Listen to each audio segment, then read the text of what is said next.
He hated Pope more and more. A man can smile and be a villain, remorseless, treacherous, lecherous, kindless villain. What did the words exactly mean? He only half knew, but their magic was strong and went on rumbling in his head, and somehow it was as though he had never really hated Pope before, never really hated him because he had never been able to say how much he hated him. But now he had these words like drums and singing and magic, these words and the strange, strange story out of which they were taken. He couldn't make head or tail of it, but it was wonderful, wonderful all the same. They gave him a reason for hating Pope, and they made his hatred more real. They even made Pope himself more real. One day, when he came in from playing, the door of the inner room was open, and he saw them lying together on the bed, asleep. White Linda and Pope almost black beside her, with one arm under her shoulders and the other dark hand on her breast, and one of the plaits of his long hair lying across her throat, like a black snake trying to strangle her.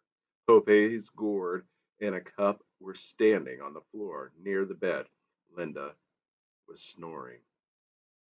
His heart seemed to have disappeared and left a hole. He was empty, empty and cold and rather sick and giddy. He leaned against the wall to steady himself, remorseless, treacherous, lecherous, like drums, like the men singing for the corn, like magic. The words repeated and, and repeated themselves in his head. From being cold, he was suddenly hot. His cheeks burned with the rush of blood. The room swam and darkened before his eyes. He ground his teeth. I'll kill him! I'll kill him! I'll kill him! He kept saying, and suddenly there were more words. When he is drunk, asleep, or in his rage, or in the incestuous pleasure of his bed. The magic was on his side. The magic explained and gave him orders. He stepped back in the outer room. When he is drunk, asleep. The knife for the meat was lying on the floor near the fireplace. He picked it up and tiptoed to the door again. When he is drunk, asleep, he ran across the room and stabbed. Oh, the blood stabbed again as Pope heaved out of his sleep, lifted his hand to stab once more, but found his wrist caught, held, and twisted. He couldn't move. He was trapped, and there were Pope's small black eyes, very close, staring into his own. He looked away. There were two cuts on Pope's left shoulder. Oh, look at the blood, Linda was crying. Look at the blood. She had never been able to bear the sight of blood. Pope lifted his other hand to strike him, he thought. He stiffened to receive the blow, but the hand only took him under the chin and turned his face so that he had to look again into Pope's eyes for a long time, for hours and hours. And suddenly, he couldn't help it. He began to cry. Pope burst out laughing. Go, he said in the other Indian words. Go, my brave Ihahuda. He ran and out into the other room to hide his tears.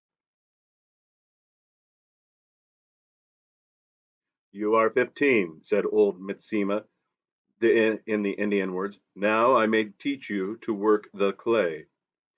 Squatting by the river, they worked together. First of all, said Mitsima, taking a lump of the wetted clay between his hands, we make a little moon. The old man squeezed the lump into a disk, then bent up the edges. The moon became a shallow cup.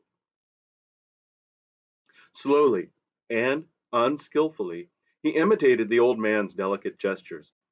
A moon, a cup, and now a snake. Mitsima rolled out another piece of clay into a long, flexible cylinder, hooped it into a circle, and pressed it on to the rim of the cup. Then another snake, and another, and another. Round by round, Mitsima built up the sides of the pot. It was narrow. It bulged. It narrowed again towards the neck. Mitsima squeezed and patted, stroked and scraped, and there at last it stood, in shape the familiar water pot of Malpai, but creamy white instead of black, and still soft to the touch. The crooked parody of Mitsima's his own stood beside it. Looking at the two pots, he had to laugh. But the next one will be better, he said, and began to moisten another piece of clay. To fashion, to give form, to feel his fingers gaining in skill and power. This gave him an extraordinary pleasure. A, B, C, vitamin D, he sang to himself as he worked. The fat's in the liver, the cod's in the sea. And Mitsima also sang a song about killing a bear. They worked all day, and all day he was filled with an intense, absorbing happiness. Next winter, said old Mitsima, I will teach you to make the bow. He stood for a long time outside the house, and at last the ceremonies within were finished. The door opened. They came out. Kothlu came first, his right hand outstretched and tightly closed, as though over some precious jewel. He, her clenched hand similarly outstretched. Kiyakami followed. They walked in silence, and in silence behind them came the brothers and sisters and cousins and all the troop of old people. They walked out in the pueblo across the mesa. At the edge of the cliff they halted, facing the early morning sun. Kothlu opened his hand. A pinch of cornmeal lay white on the palm. He breathed on it, murmured a few words, then threw it, a handful of white dust, towards the sun. Kakami did the same. Then Kiyakami's father stepped forward, holding up a feathered prayer stick, made a long prayer, then threw the stick after the cornmeal. It is finished, said old Mitsima in a loud voice. They are married. Well, said Linda as they turned away, all I can say is it does seem a lot of fuss to make about so little. In civilized countries, when a boy wants to have a girl, he just. But where are you going, John? He paid no attention to her calling, but ran on, away, away anywhere to be by himself. It is finished. Old Mitsima's words repeated themselves in his mind. Finished, finished. In silence and from a long way off, but violently, desperately, hopelessly, he had loved Kiyakame, and now it was finished. He was 16. At the full moon, in the antelope kiva, secrets would be told.